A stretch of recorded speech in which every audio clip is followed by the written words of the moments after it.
Coming up. I had to sell them on this idea. Tons of people were going to come. It was great publicity. These judges are going to come. No one knew who they were. He was like, let's build a show, find the audience that way for this Idol winner that I'm going to put money into. The live shows and Hollywood and auditions, they all were special and challenging in their own way.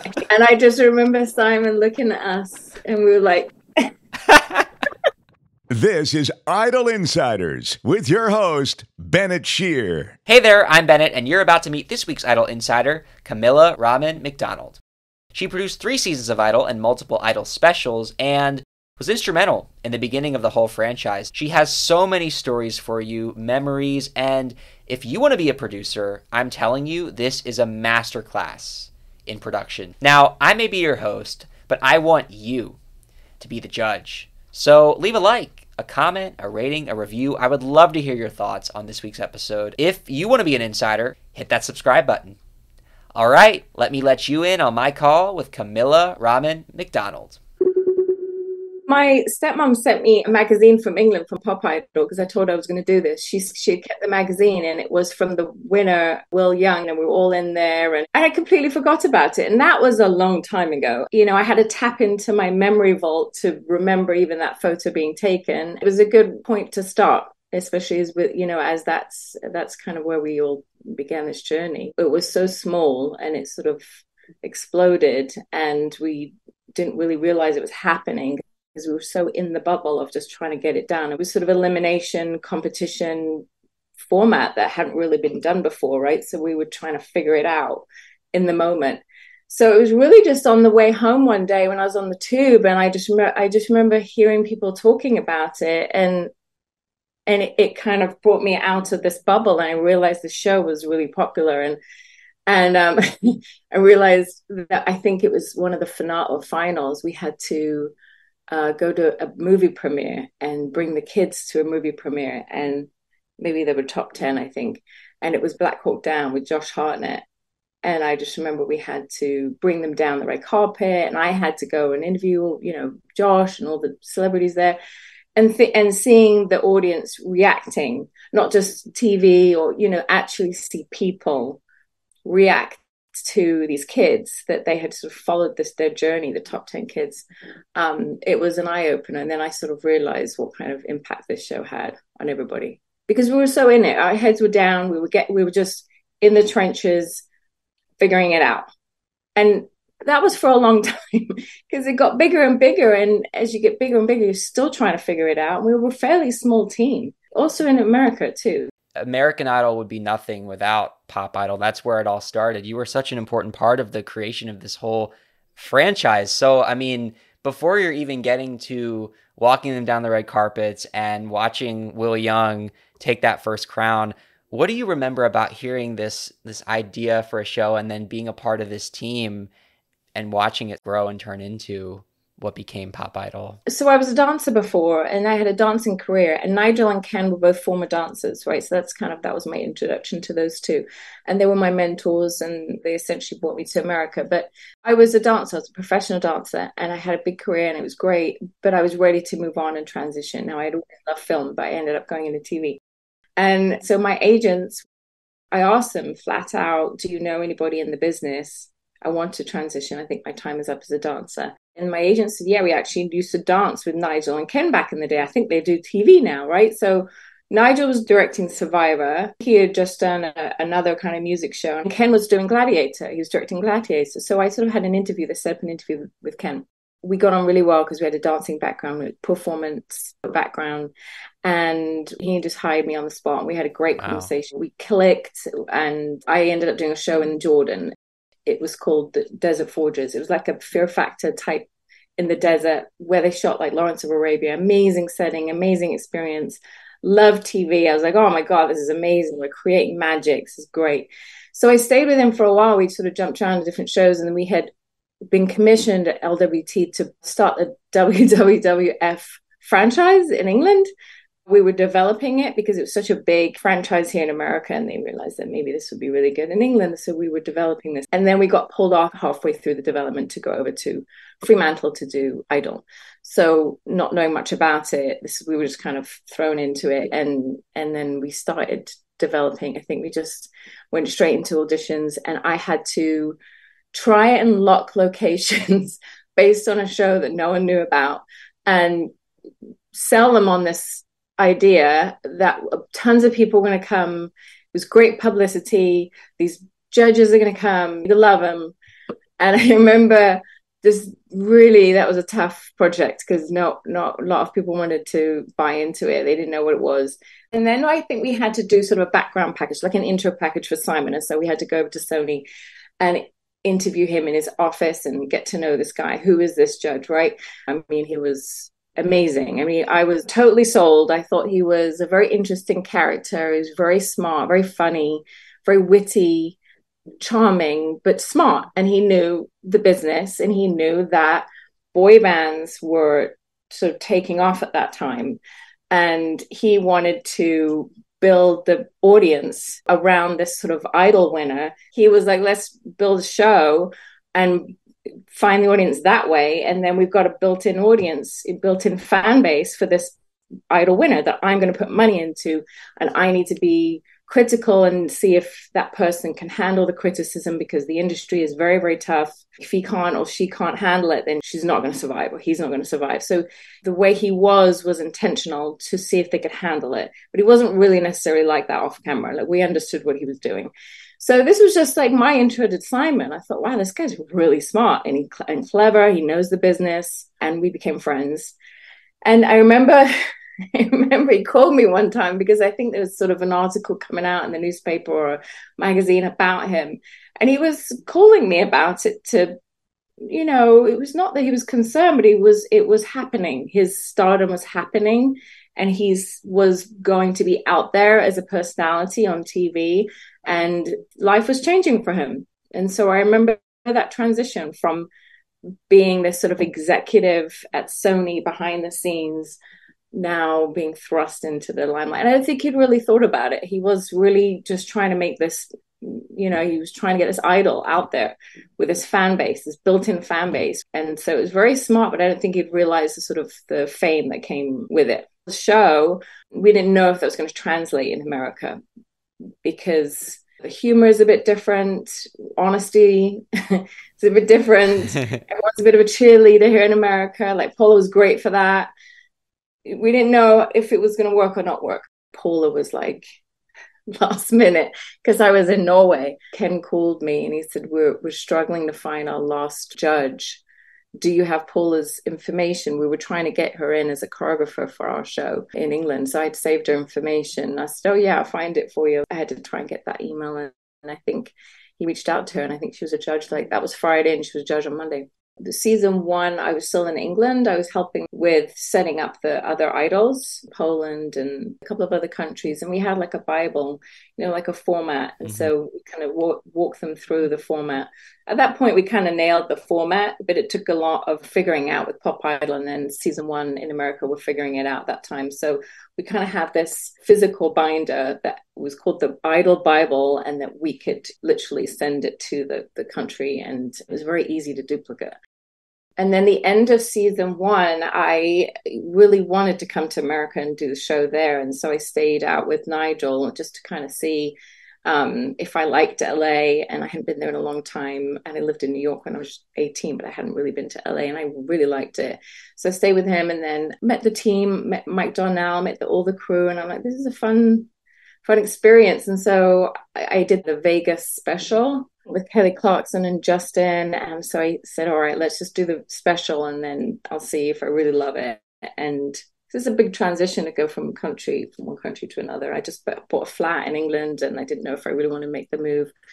But we did the show, and I helped them on that Vegas special, really. And I had that musical background, work with Ken and Nigel on nailing the songs and figuring out the choreography and what they needed to do, and bringing Reba for Kelly. And we kind of did these music videos in the desert, and we sort of blocked out the whole strip with like motorbikes with the big crane. I mean, it was really epic. Kelly had already won and it was huge. And so I wanted to be part of that journey, I think. So I moved over after that. Kind of surreal now that the show's on ABC, because ABC, NBC, CBS, they're all passing on this show. They can't see what you guys were about to bring to America. Mike and the team at Fox, they saw something, right? Yeah, they were really excited about it. Mike was really enthusiastic. They all were. And we had a very small team, and we had come from England where you produce a segment and then you direct it and then you edit it, and you follow through to the end. And that was something that I was doing. In America, I noticed that you're either a field producer or you're an editing producer. You're kind of, everybody was split. But Ken and Nigel really wanted us to continue that sort of English method where we would go out in the field, we'd get the stories, we follow those contestants, we follow those people, we bring them back and we advocate for them, their stories to be seen, and then we edit them, and then we follow it through all the way to the end, right? So we cared so much. And then the executives wanted that. It wasn't all these compartments in the production, right? So it came from them, Ken and Nigel. These two executives wanted us to care as much as they cared. And we did. We wanted to follow through. We cared about our work. We cared about the contestant. We cared about making them look good. You know, everything was very honest. And we had that same philosophy on the Pop Idol as well. We were very clear on making these contestants pick the right song and tell their story, meet their family and bring in their friends. I mean, it was nothing very manipulated or calculated about it, right? So it was a very transparent show, and it worked. And as long as we stuck to that method and that concept, you know, I think that's what made it really authentic. And I think Mike saw that. He saw this potential, and it became, you know, that sort of original elimination competition type show, because it was up to the people to vote who they wanted to go through to the next round. And we had to do our job and make sure they were being represented and their story was coming forward, and they got to really know them. So we would do the packages, we would do the interviews, and we worked hard on making them as honest as possible. So I think it was an easy sell. I mean, it's a format that worked, and it came from the top. It came from Ken and Nigel. We had a very small team. And that was intentional. So we weren't just delegating. It was, you know, we made sure that we owned our own work from beginning to end. There must have been a level of empathy just from being a performer alone. I mean, your history, being in performing arts school from age 9, classically trained in ballet, commercial dancer and model. And I'm also curious what got you interested in TV. But just to start off, the fact that you have that kind of a background, it must have given you a level of understanding for that performer in the audition room all the way to the finale, right? Yes. And so there got to be a point where, for instance, let's say we got to the stage shows in England. You know, Ken would always, even though I was super busy on something else, he would pull me off whatever I was doing, and he would throw me on the stage to help that performer just move his body. It wasn't my role. I wasn't the choreographer, but they needed a little bit of help. And he, you know, I would get pulled in for that. Or let's say the auditions, I would sit with Ken on his auditions. He knew I had a musical background. So he and I were kind of in sync as far as like who goes through and who doesn't. But yeah, I think they relied on me. They knew, well, especially Ken, he knew he could trust me. I knew him very well from just working on different shows, and we had the same background, like you said. So I think we had the same goal, right? And we knew just like what works on camera and what doesn't work on camera, who needs to change, who doesn't. He would just look at me and I go, yep, I'm on it. And so I was his go-to as far as like what was needed in that department. And then Nigel was really good at sort of directing us as far as like the meat and the content and the story and all of that. I think it was helpful to have me around for sure. But, you know, having said that, I didn't go to film school, I didn't go to TV school, and it wasn't easy for me. And I had to sort of prove myself that I was a creative person and I was totally capable of directing and producing. So at the same time, I had to work for it. What sparked that desire to say, okay, it's TV time. We're going to do a little shift here. It wasn't TV, it was film. It's always been film, but it just so happened that I was trying anything at that point. I had already done TV, like commercials and shows. Like I danced with, boy bands and, done all that. It was great. It was a fun life, traveled the world. But it was really just me asking and just going, do you know anybody in that business? I have no TV or film background. I did do script writing at St. Martin's, but as far as like actual experience, then no, I didn't have anything. So I was just trying to use my connections, and it just so happened it was TV. And so I'll take it. I just took that on an interview, and I clicked with Ken, and that was it. And then met Nigel when we moved over to Pop Idol. And then it just kind of went on from there. I didn't really transition. It's very hard to transition from TV to film. And so once the train had left the station, so to speak, in TV, that was my run for a really long time. And it was great. Like, I can't complain. It was a great experience. And I would say Idol was the best training ground as far as how to produce, how to direct, how to not overshoot, how to know when you've got it, not waste time, make sure you get your cuts in time because it's live. And if you don't, then you're screwed. And so, it was high pressure. Sarah and I were in charge of the Ford commercials, and we had to produce them in like 1 week. We knew who the person was leaving on Wednesday, so we knew our crew, we knew our final 9, final 8, final 7 on the Wednesday. Thursday we had to come up with an idea, and Friday we had to start getting it approved by, this is before they outsourced it with a production company, so we were just trying to do it ourselves.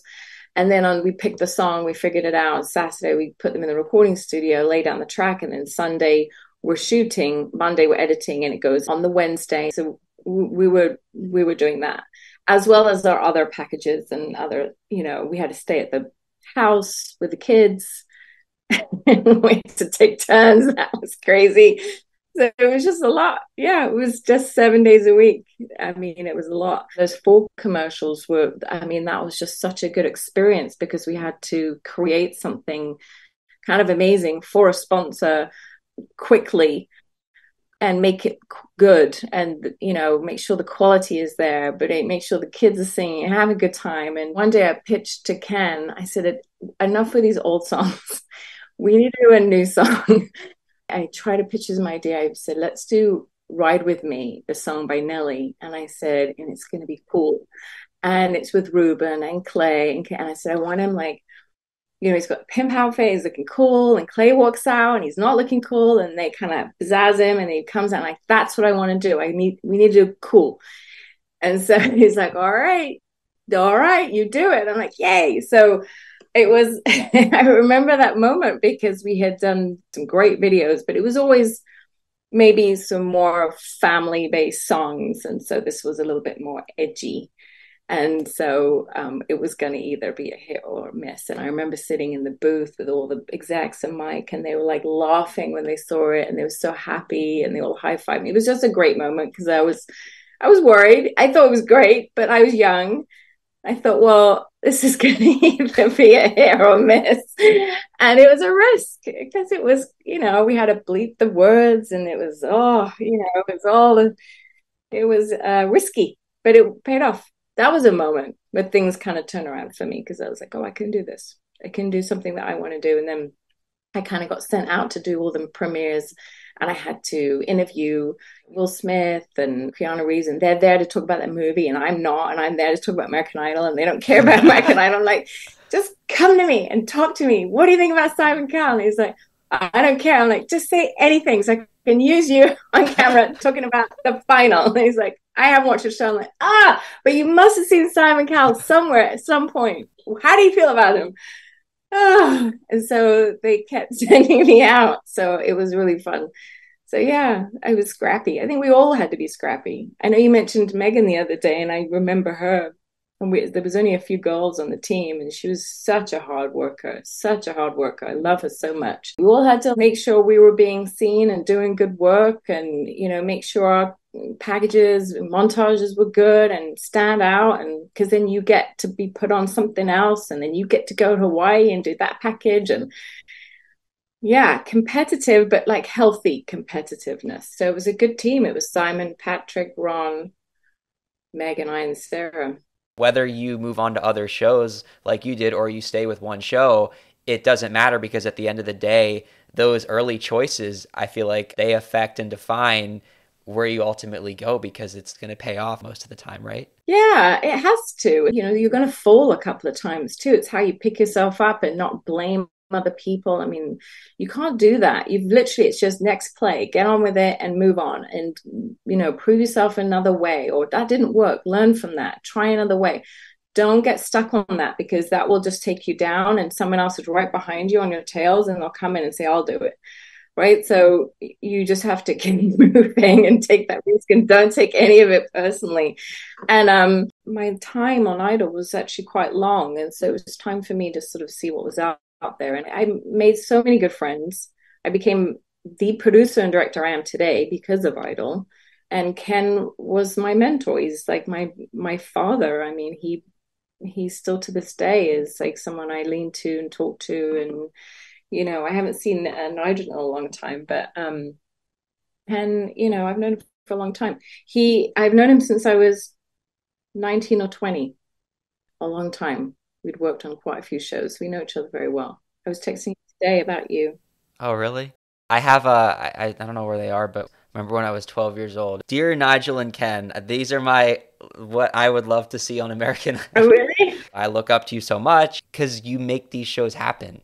They are brilliant. And again, I wouldn't be the person I am today just, you know, because of them. They give you life lessons too. You don't want to work in fear. You don't want that fear-based where if I don't do this right, I'm going to get fired. You know, I want to do this because I care about it and I want to do a good job, and for myself, but obviously for the show and in the integrity of the show. And it's about also maintaining the integrity of the show. And I think that's very important, especially as the show was getting bigger and bigger. It expanded completely. And it was like, whoa. I was trying to think what was more fun, like the live shows and Hollywood and auditions, and they all were special and challenging in their own way. Live shows sound like the most high pressure because you have to get it done. The deadline is insane. Auditions, right? They're over the course of a couple of weeks, or no? I would say the auditions were just so the volume of people and the paperwork and the stories and the small details, because we would have to follow the stories at the beginning. So we all had to line up in the arena, like let's say a football arena. We had like 10 tables and we had 10,000 people coming towards us, and I had 1,000, let's say, and I had to say yes or no and give them a wristband, don't give them a wristband. And it was just very quick, and they had to be really, really, really good or really, really good for TV. And you know, so you had to make quick decisions. And there's a lot of like favorite songs. I'm like, please, if you sing that song, I promise you will never go through. I promise you right now, don't sing that song. And or you've heard the same song a million times in the day, right? Not because I didn't want to hear it, but I just know if you don't want to get cut, don't sing that song, please.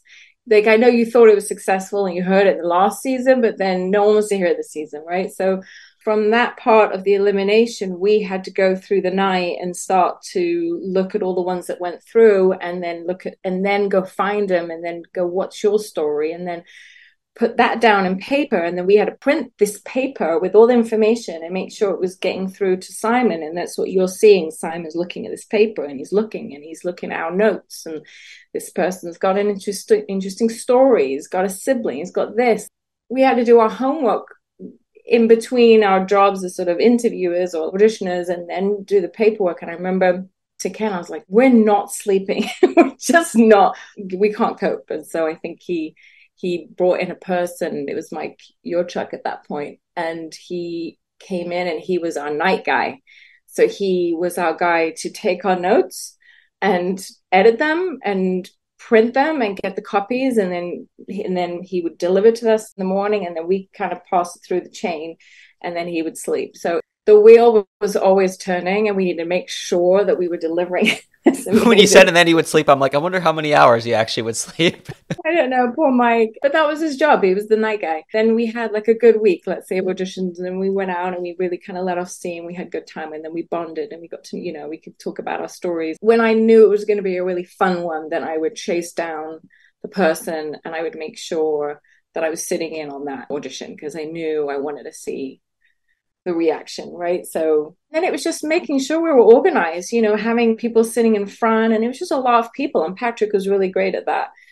Hollywood auditions were just challenging in the same way, just the turnaround and getting them to learn everything and keeping everyone organized. Who's coming next? What song are they singing? Where are they coming from? Who are they? Who are these people? We're making sure everyone knows everybody. And luckily, like we're filtering down 100. It was just a little bit easier to contain, but at the same time, we would have our own cameras and we would film them after hours. We would stay there and we would get our own stories. And also it was about getting their trust. I really love interviewing, and that came from this level where you had to gain trust and not exploit them and make sure you're telling their story and being authentic to them and not manipulating them to get what you need. It's crazy. I remember in London, we were doing the Hollywood auditions there, that version, but it was in Piccadilly, and 9/11 had happened that night. Oh my God. And I remember I was interviewing someone. I'm like, you made it to the top 10. He's like, I don't care. I'm like, yeah, but you made it. He's like, did you just see what happened in New York? And then I went back to my hotel room and I was like, oh my God. And then we all had to evacuate. I think the show had to just kind of shut down, and we were all a bit worried for London as well. It was crazy. But, that was a big memory for me, thinking that was happening while we're kind of filming this chaotic Hollywood part of the show. And just having to shut down, and we were all really scared, I think, because it felt a bit like a movie. We couldn't believe it was happening. Just bringing it back to America, the live shows were a little bit less stressful because we'd already done the work at that point. We'd already edited, produced our stuff, our packages, our montage, whatever I need. So we're delivering on Tuesday. But we're on track. We're always on track. We knew the drill at that point. So it was more for the director and Ryan and Charles. It was more like their show. It was more high pressure for them. We kind of had done a lot of the pre-work, the packages, the home packages, going back and making sure those were awesome and getting to know the kids and making sure Simon can see them. And I got sent to Alabama to do Ruben's live finale moment, and Sarah was shipped off to Riley for Clay, and so we were both directing it. It was just one person, so I had to connect with the Fox News crew and use them, and they were news crew, they weren't reality crew. So I remember thinking whenever there was a tearful moment, they just put the cameras down. I'm like, no, cameras up. The show is never over. It's never over. Keep shooting. They're like, yay! And they put the cameras on the ground. I'm like, no, this is the best stuff. Get the cameras up. Because they were news. They're just shooting different things. I was just sitting in the booth, and I didn't have like the latest technology. So I had a hard line to listen into whether we were going to win or not, like in the booth, and I needed to be ready. And there was a delay of about 6 seconds. So I'm trying to listen in, and I'm like, I think we won. It was the hardest moment for me. I was on my own, and we were more bummed that we missed the wrap party because it was happening that night in LA. And we were in our hotel rooms in Alabama. The show was over.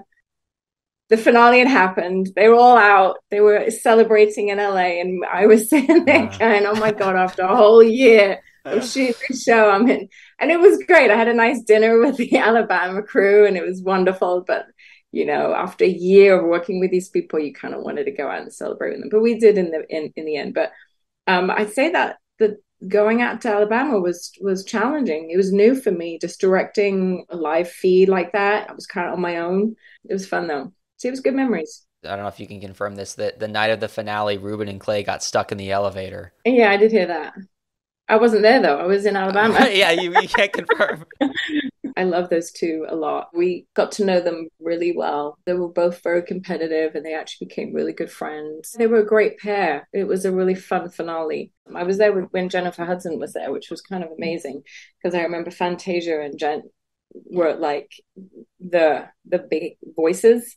But it was fun doing packages with them. They would always participate. They would never complain. They were really fun to work with. Kelly was just the nicest, just lovely. And always have been lovely. I remember thinking, because I was bringing in all the tapes from America to England to make sure that they could air the American show in England. So I was bringing in that show and transferring them and doing all the tapes. And I remember having to watch them while they were transferring it from like PAL to NTSC. It's different format, right? So I was in the room where they were transferring it and I was watching it. And I remember seeing Kelly, she was doing maybe top 30, but I remember her singing Aretha Franklin. Oh no, it's top 10. She was singing Aretha Franklin. And I think she was sort of under everyone's radar at that point because Justin was so big. And I remember thinking, oh no, that's her. It's her. Like I have chills thinking about that moment when I saw Kelly singing that song and me and Ken talking about it and just thinking, well, it's her. I mean, it's up to the audience, but she blew us away. And then everyone was on Kelly Watch from that point on. I was in England at the time. And then when I came to America, I did the Vegas special and worked with her on that. It was a great foundation for everything that I needed to learn to become a showrunner and an executive in other shows. And I think I did want to take a pause from a big mammoth show like that and just get off the wheel and take a beat and decide whether I wanted to stay in LA or not. And then I did decide to stay. And then I did work on other shows. And then I found Riaz and we worked together on a few shows. And he was doing makeover shows, but really more life transformative shows. Not to say that Idol isn't, because we did, create American Idols. How do I look? That's where I was nominated for an Emmy twice on this show, because it was just really important to us that we were focusing on these women that needed help, and not just the way they look, but they were cancer survivors or domestic abuse survivors. And we just wanted to work on their journey to becoming a more confident person. And it felt good. It felt really good on a Friday night when we did our big reveal and they came out looking like they did, because we just worked really hard with them all week. And we did 70 plus shows with 70 plus women back to back. I was reading a Vanity Fair story recently. I don't know if it was Mike Fleiss or Mike Darnell, one of the two Mikes, but they talked about how reality TV really is all about that reveal, right? So what a rewarding reveal to have with that show, that you are transforming their lives when they're coming from such difficult backgrounds. It is reality TV, it is a reveal, but to do something that could literally change their lives, not just by giving them some sort of thing of monetary value, but could help them emotionally, mentally, right? Yeah. And we made sure, exactly right. We made sure we with the reveal, we wanted to give them something that we thought we could help them, whether it was childcare for 6 months or to finish school at, whatever college they wanted to go to, and whatever department they were struggling, we wanted to make sure that they didn't just have nice clothes and a new mentality, new found confidence, but they actually had the tools to go back into their life and actually implement them and go, okay, my life might actually turn around. I feel good about myself. I feel strong. I had a lot of people believe in me. They made me feel amazing. I learned a lot about myself, but now I have the chance to have childcare so I can go and find a job. And so we worked hard on finding that right gift for them. And so, yeah, it was very rewarding. And back to Idol, I'll go back to that. I will say that 19 Management were part of the production, and they were very good at getting to know the kids when they were in the top 10, because they would make sure they got to know them and go along for the ride. They were sort of always shadowing, so that these kids were sort of taken care of, represented. Some of them found a manager, and not all of them, but that they were taken care of. And I don't know if all shows do that. I actually don't, but I know that 19 Management worked hard on making sure that it wasn't just the American Idol winner that got something out of it. The 19 Management representatives would follow us and shadow us and get to know these kids and make sure they were offered something at the end too. So I like that. I wanted to mention that because I think that's important. So many household names. You didn't have to win American Idol, really any of these shows, just having the exposure right? You know, Yeah. top 10, 20, whatever. What I had noticed is that these kids were sort of plunged into stardom, right? So they had just come from their hometown on the farm, middle of nowhere, and they come into this fast track media frenzy where they're just plummeted into stardom and everybody knows their name. You know, not to say that they changed, but they definitely enjoyed that stardom, that enjoyed that. We would drive them everywhere. They had the house, the mansion. I would personally go find these houses for them, and I had to make sure there was like 10 bedrooms in there. And so these lives were, you know, but we wanted to take care of them. We wanted to make sure that they were taken care of.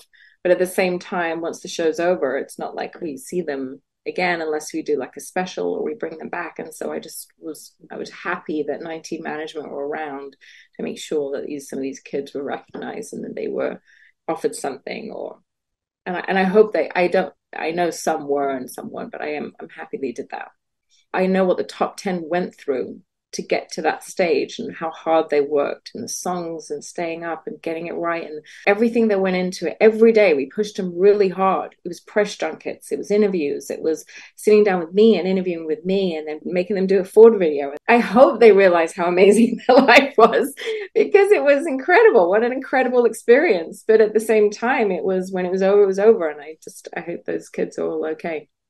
Well, I know that so many of the biggest names to come from the show, like even Kelly will still talk about how she says, I'll never work as hard as I did on Idol. So I'm ready for anything I do in my career, because it gave us that crash course that we needed that really helped them in a way, you know? It was intentional. Back to what Simon had said in our original interview at Sony, you know, he really wanted to make sure that they could handle the criticism, because he always said, listen, if you can't survive my words, you won't survive the business.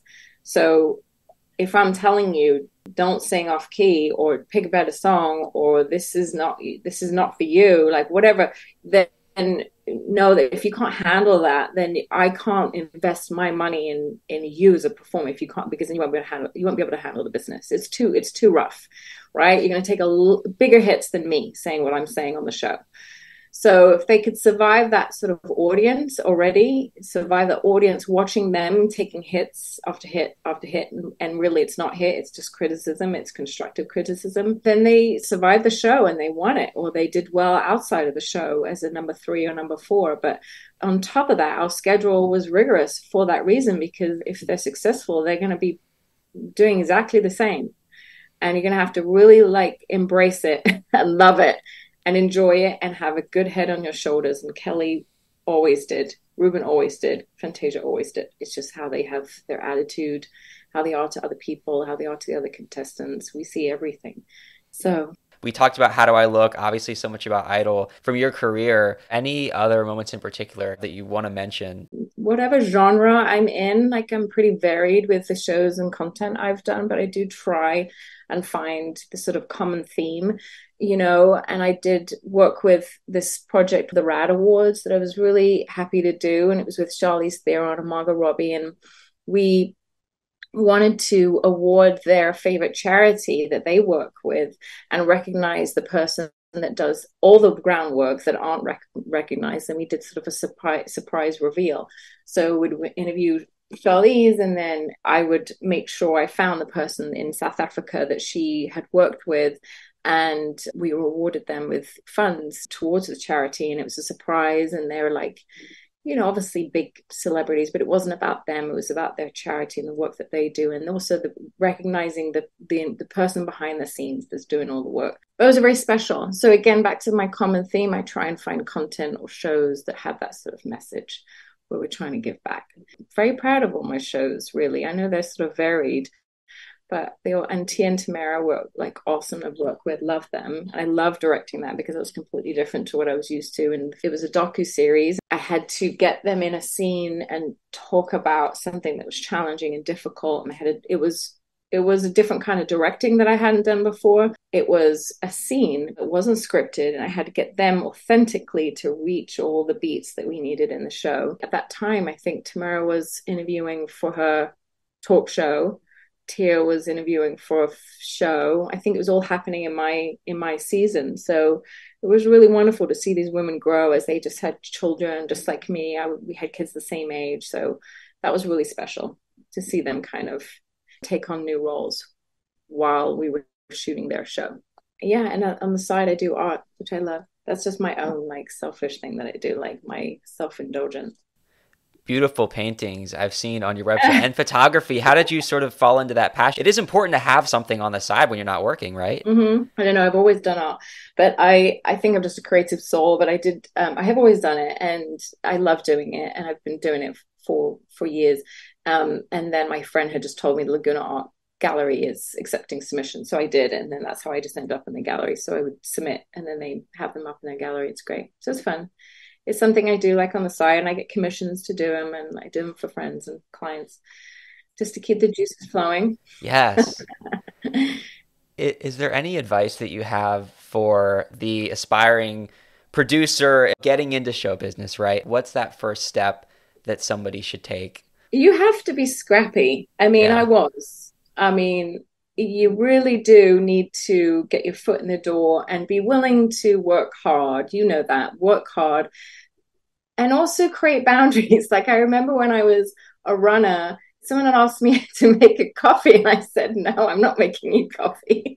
And I think it was just my personal boundary. I'm like, I don't want to be seen as a person that's making, I'm not an office assistant. I want to become a producer, and I want to show you I can produce, and I want to show you I can direct. I don't know how to, but if I start doing that, then you're going to always see me doing that. And then people would take advantage of you. So that was just my entry level boundary of like, no, and learning to say no. But also you're gonna face challenges, whatever. I just come out of the modeling and dancing world, and I'm coming into a whole new arena with its own challenges, and I had to really prove myself.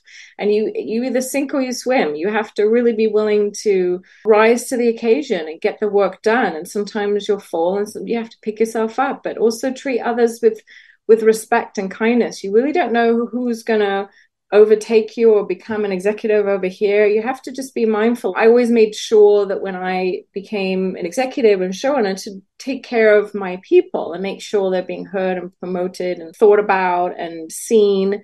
And especially in How Do I Look, I loved coaching them as far as how to produce and direct, and just kind of being their mentor and teaching them what I know, because a lot of shows you're just kind of in the trenches and you got to figure it out. And I wish I had someone like, hey, you've got to do it this way, but at the same time, you have to do a lot of it on your own and make it work.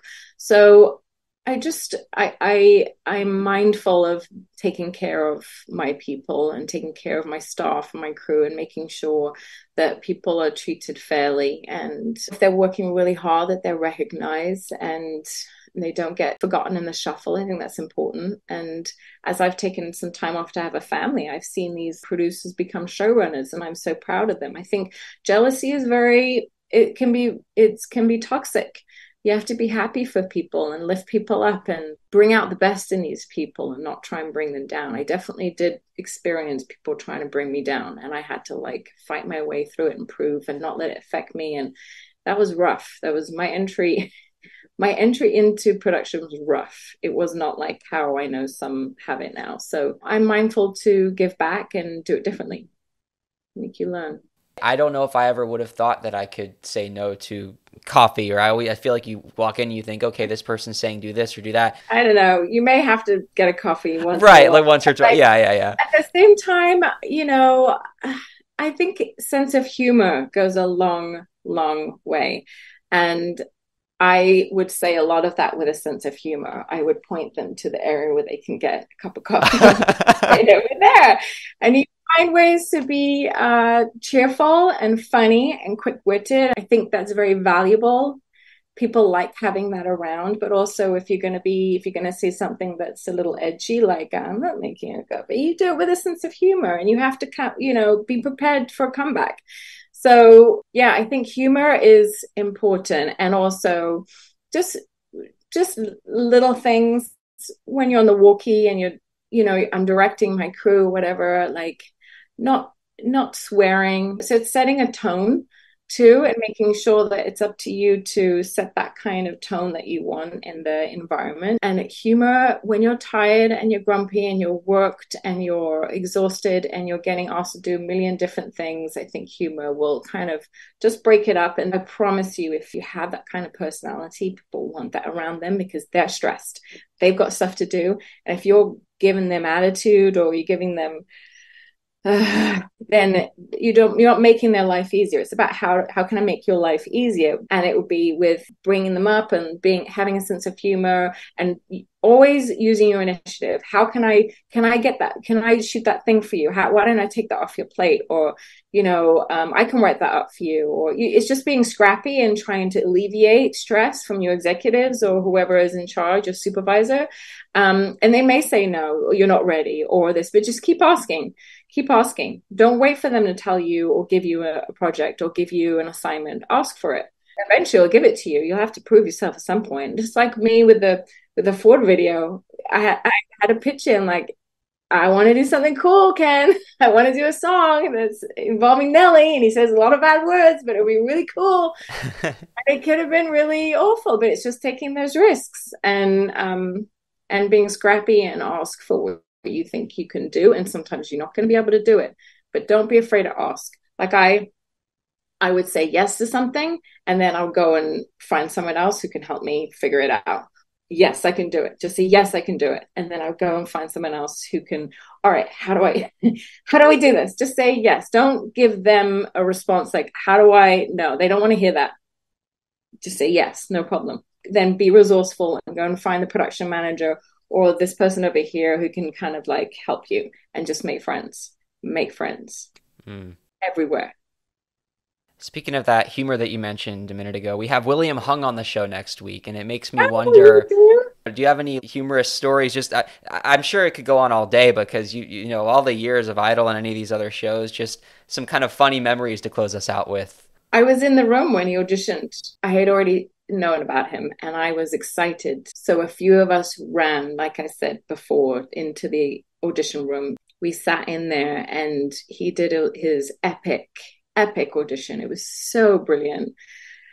And and I just remember Simon looking at us and we were like I think Simon was looking at us and getting some validation, and we were like really happy that he was there and they loved it. And we saw him again quite a few times just for specials, and he was so great. Like he was such a little gem. Such a gem. But I didn't expect it to be what it was, his audition. Like I really didn't. I mean, what it became after the show, like how huge and epic he was. But he was epic. In his own way, he was phenomenal. But it was memorable. To this day, I remember it like it was one of my favorites. Even with, quote, no professional training. He was so great. What is he doing now? Public speaking, all kinds of appearances. You know, that just goes to show, not only do you not have to win American Idol, you don't have to make it to Hollywood to become a household name. It's incredible, right? You know, when you're auditioning, you have this filter of, okay, this is like a quick filter. This person could make it to top 10. This person could make it to top 50. You're like editing while you're auditioning. And so when you get someone like him coming in to an audition, you're like, oh, this is just gold. This is just gold. This is going to go all the way. You know what it's going to be. I didn't know how big he was going to become, but like on the show, I knew it was going to be pretty epic. And there was a few of those like that. I think he was San Francisco. Like he stood out for me because I remember, was he San Francisco? I can't believe I remember it San Francisco, but I remember it. If it was 20 years ago and I still remember his audition, that means he was a memorable, and he was a sweetheart too. And we have a lot of singers who their parents have told them they're a really good singer. And you're like, ooh. And in their mind, they're amazing. And their mom has told them they're amazing. And then there's ones that there was a few plants that we had from like journalists that would sneak in and they would just try and get on the show, and they were doing a piece or story, and we had to sniff those out. We had to see that they were mocking our show, and we had to pull them out. You know, you kind of had an idea of those ones that would sneak in and like, this isn't good. You're going to mock us and you're going to try and some were worth it. Some were entertaining enough. We're like, all right, let's see where this goes. This could be kind of a cool piece. I could, a little bit in the audition montage, right? But for the most part, those were dangerous because you didn't really know what they were capable of doing, and they were doing their own. They had an agenda, so we had to evaluate very quickly who these, because they were really, really good singers, okay singers, and entertaining people. It was the entertaining people that we had to look at and go, okay, where do they fit in the show? Who are they? Are they authentic?